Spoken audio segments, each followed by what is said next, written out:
बांध लिया और अगले दिन रविवार था और गोबर नहीं पाने के कारण उस दिन बुढ़िया ने सूर्य भगवान को भोग भी नहीं लगाया। जब भोग नहीं लगाया तो उस दिन उसने स्वयं भी भोजन नहीं किया। इस प्रकार सूर्यास्त होने पर वह बुढ़िया भूखी प्यासी ही सो गई। उसने इस तरह से निराहार व्रत रख लिया। रात में सूर्य भगवान से उसने स्वप्न में दर्शन दिए और व्रत न करने और उन्हें भोग न लगाने का कारण पूछा। तब बुढ़िया ने बहुत ही विनम्र स्वर में पड़ोसन के द्वारा घर के अंदर गाय बांधने और गोबर न मिल पाने की बात कही। सूर्य भगवान ने अपनी भक्त की परेशानी का कारण जानकर उसके सब दुख दूर करते हुए कहा, हे माता, आज हम आपको एक ऐसी गाय देते हैं जो सभी इच्छाएं पूर्ण करती है, क्योंकि उसकी आप हमेशा रविवार को पूरा गाय के गोबर से लीपकर फिर भोजन बनाकर मुझे भोग लगाकर ही स्वयं भोजन करती हो। इससे मैं बहुत प्रसन्न हूँ। मेरा व्रत करने और कथा सुनने से निर्धन को धन और बांझ को पुत्र की प्राप्ति होती है। स्वप्न में उस बड़ी बुढ़िया को ऐसा वरदान देकर भगवान सूर्य अंतर्ध्यान हो गए। प्रातः काल सूर्योदय से पहले उस बुढ़िया की आंख खुली तो वह अपने घर के आंगन में सुंदर गाय और उसके बछड़े को देखकर हैरान हो गई। गाय को आंगन में बांधकर उसने जल्दी से उसे चारा लाकर खिलाया। पड़ोसन ने उस बुढ़िया के आंगन में बड़ी सुंदर गाय देखकर तब उससे वह अधिक चढ़ने लगी। तभी गाय ने सोने का गोबर दे दिया। गोबर को देखते ही पड़ोसन की आंखें खुली की खुली रह गईं। पड़ोसन ने उस बुढ़िया को आसपास न पाकर तुरंत उस सोने के गोबर को उठा लिया और अपने घर ले गई और अपनी गाय का साधारण गोबर वहां रख दिया। सोने के गोबर से पड़ोसन कुछ ही दिनों में धनवान हो गई। वह चुपके चुपके बुढ़िया के घर से गोबर ले आया करती और अपने घर का गाय का साधारण गोबर रख देती उसकी जगह पर। बुढ़िया को इस बात की कोई खबर ही नहीं थी। गाय प्रतिदिन सूर्योदय से पहले सोने का गोबर किया करती थी और बुढ़िया के उठने से पहले ही वह चालाक पड़ोसन उस गोबर को उठाकर ले जाती थी। वह दिनों तक तो बुढ़िया को सोने के गोबर के बारे में कुछ पता ही नहीं था। बुढ़िया पहले की तरह हर रविवार को सूर्य भगवान का व्रत करती रहती और कथा सुनती रही। लेकिन सूर्य भगवान ने जब पड़ोसन की इस चालाकी को देखा तब एक दिन उन्होंने बड़ी तेज की आंधी लाई। आंधी का प्रकोप देखकर बुढ़िया ने गाय को घर के भीतर बांध दिया। सुबह उठकर बुढ़िया ने सोने का गोबर पड़ा हुआ देखा तो उसे बड़ा आश्चर्य हुआ। उस दिन के बाद बुढ़िया अपनी गाय को घर के भीतर ही बांधने लगी। सोने के गोबर से वह बुढ़िया कुछ ही दिनों में धनवान हो गई। उस बुढ़िया के धनवान होने से पहले वह पड़ोसन बुरी तरह जलकर राख हो गई। जब उसे सोने के गोबर पाने का कोई रास्ता नहीं सूझा तो वह राजा के दरबार में पहुंची। राजा को सारी बात बताई।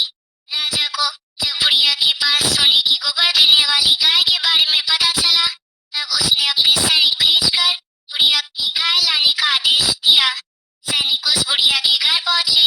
उस समय बुढ़िया सूर्य भगवान को भोग लगाकर स्वयं भोजन ग्रहण करने ही वाली थी। राजा के सैनिकों ने गाय को खोला और अपने साथ महल की ओर ले चले।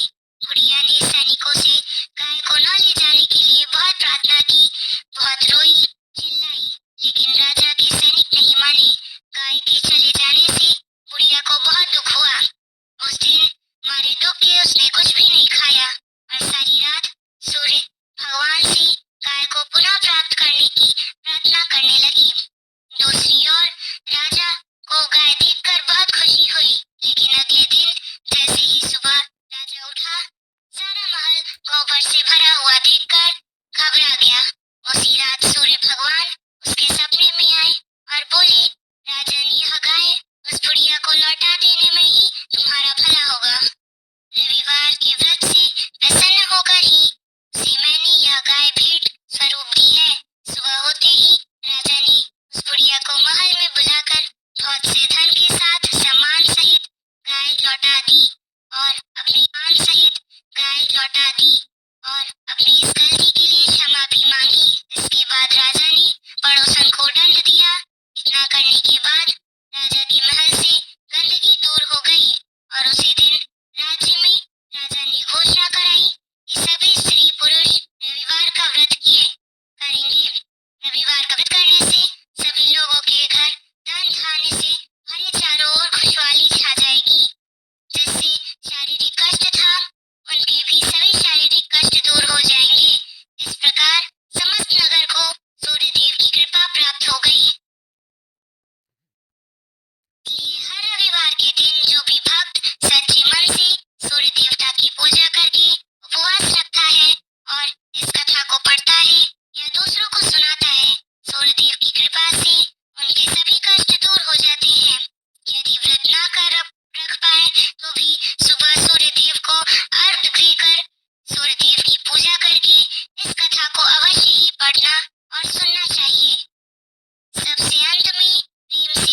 मूर्ति होती है।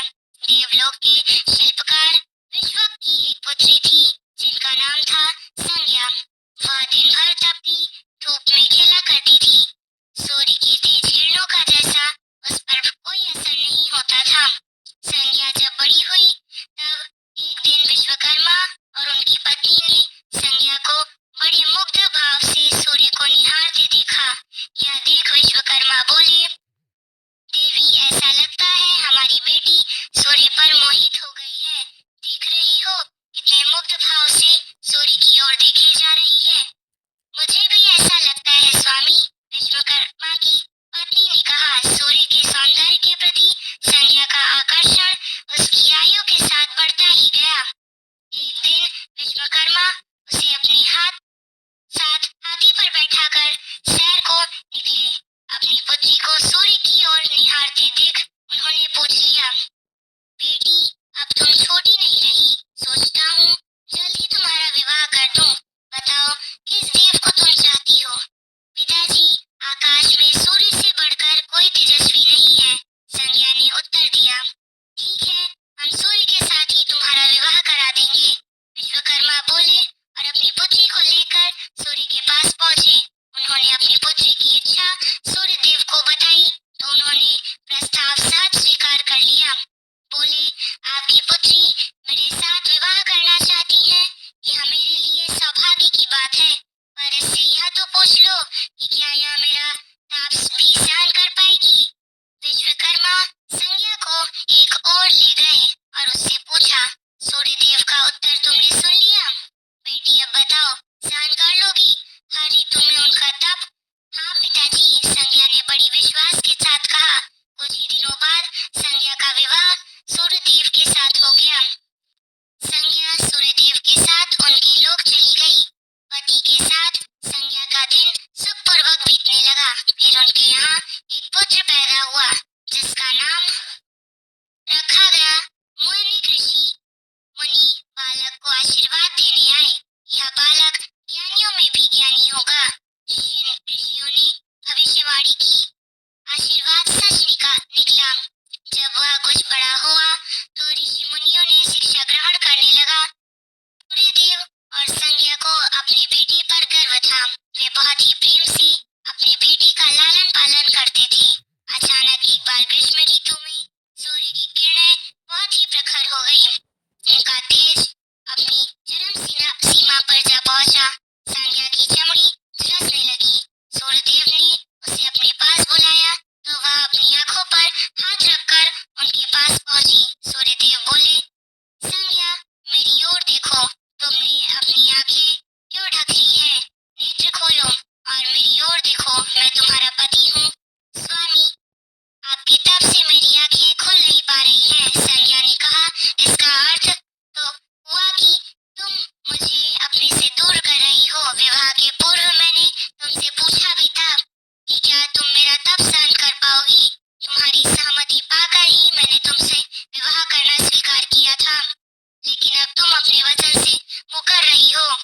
सूर्यदेव ने कुछ क्रोधित होते हुए कहा, स्वामी, इसमें मेरा कोई दोष नहीं है। संज्ञा बोली, आपका तप इतना प्रखर है कि सूर्यदेव और भी कुपित हो उठे। बोले, सुनो संज्ञा प्राणवायु, परंतु तुमने मेरी ओर से आंखें बंद कर ली।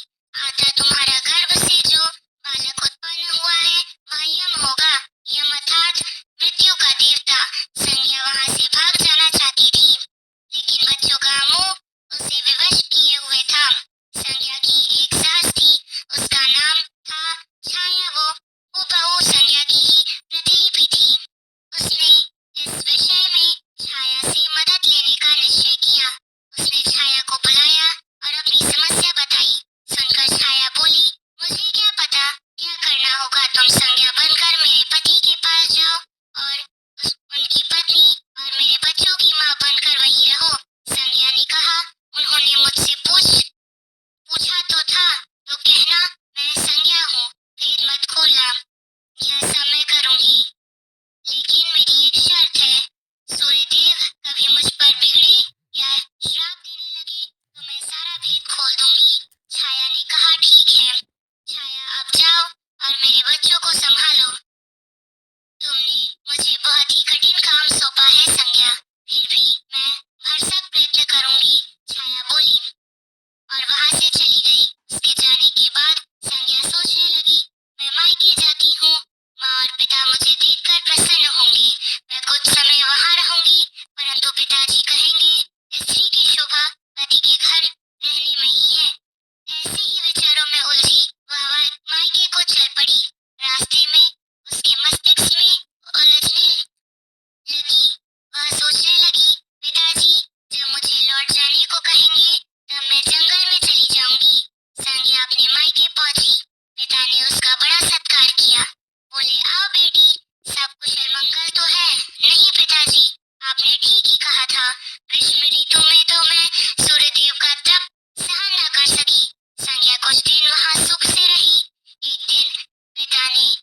देखती रही तो यम से ना रहा गया। उसने जाकर छाया का हाथ पकड़ लिया और गुस्से से बोला, बस माता, अब तुमने यमुना पर हाथ उठाया तो मुझसे बुरा कोई नहीं होगा। अच्छा, तेरी यह हिम्मत मुझे धमकी दे रहा है? ठहर जा, आज मैं तेरे पिता से इसकी शिकायत करूंगी। छाया क्रोध से सिहर उठी। छाया ने तो इस डर से सूर्यदेव से शिकायत न की कि कहीं उसका भेद उजागर न हो जाए, लेकिन यम और यमुना ने तंग आकर अपने पिताजी से उसकी शिकायत अवश्य कर दी। पिताजी, यह स्त्री हमारी माँ नहीं है। यम ने कहा। हाँ पिताजी, पुत्र माता से विमुख हो तो माता की ममता कभी कम नहीं हो सकती। यमुना बोल उठी, मैं देख लूंगी, तुम जाओ, डरो नहीं, सब ठीक हो जाएगा। ऐसा कहकर सूर्यदेव ने बच्चों को धैर्य बंधाया, लेकिन बच्चों के जाते ही वे सोच में पड़ गए। बच्चे ठीक कहते हैं, यह अवश्य कोई माया है। सूर्यदेव गुस्से में भरकर छाया के पास पहुंचे और उसके केश पकड़कर झकझोर हुए कहे, बोलो, सच बताओ तुम कौन हो, अन्यथा मैं तुम्हें कठोर दंड दूंगा। हरि स्वामी, भय से कांप छाया बोली, मैं संज्ञा की छाया हूँ। वह आपकी देखभाल का भार किसी और को सौंपे बिना नहीं जाना चाहती थी, इसलिए उसने मुझे आपके पास भेज दिया। वह कहाँ गई है? सूर्यदेव ने पूछा। अपने पिता के यहाँ। सूर्यदेव सीधे विश्वकर्मा के पास पहुंचे और उनसे बोला, संज्ञा कहाँ है? वह तुम्हारे तेज से बचने के लिए यहाँ आई थी। विश्वकर्मा ने बताया। अब वह कहाँ है? मैंने ध्यान करके पता किया है कि उसने घोड़ी का रूप ले लिया है। वह जंगल में घूमती रहती है और तुम्हारे तेज को घटाने के लिए तपस्या कर रही है। विश्वकर्मा ने बताया। तो आप मेरा तेज घटा दीजिए, फिर उसे खोजने के लिए चलते हैं। सूर्यदेव बोले। विश्वकर्मा ने सूर्यदेव के तेज को 8वां भाग छाट दिया, जिससे उनका तेज घट गया। फिर वे संज्ञा को खोजने निकले। उन्होंने राहगीरों से पूछताछ की कि तुमने इधर उधर कोई घोड़ी देखी है? हाँ, एक विलक्षण घोड़ी को हमने पास विचरण करते हुए देखा है। राहगीरों ने बताया। उसमें विलक्षण क्या है? वह घोड़ी मानवी भाषा में बोलती है। देव, तब तो वह अवश्य ही संज्ञा होगी। सूर्य बोले। सूर्य घोड़ी के निकट पहुंचे और कहा, संज्ञा, मैं सूर्य हूँ, तुम्हारा पति। अब यह घोड़ी का रूप त्याग दो। जब तक मेरी मनोकामना पूरी न होगी, मैं यह रूप नहीं त्यागूंगी। घोड़ी बनी संज्ञा ने उत्तर दिया, तुम्हारी मनोकामना तो पूरी भी हो गई। सूर्य ने कहा। सूर्यदेव, ठीक है। बेटी विश्वकर्मा बोली, मैंने इनके तेज का 8वां भाग काट दिया है। पिता से आश्वासन पाकर संज्ञा ने अपना घोड़ी वाला रूप त्याग दिया और उसने अपने स्वाभाविक रूप में आ गई। हर्ष और विभोर से अपने पिता से लिपट गई और फूट फूट कर रोने लगी। फिर उसने झुककर सूर्यदेव के पांव छुए और पूछा, स्वामी, हमारे बच्चे तो सकुशल है ना? दोनों बच्चे ठीक तो हैं? मनु, यम और यमुना को अब फिर से माँ मिल जाएंगी। सूर्यदेव ने मुस्कुरा कर कहा, मैं अब कभी भी अपना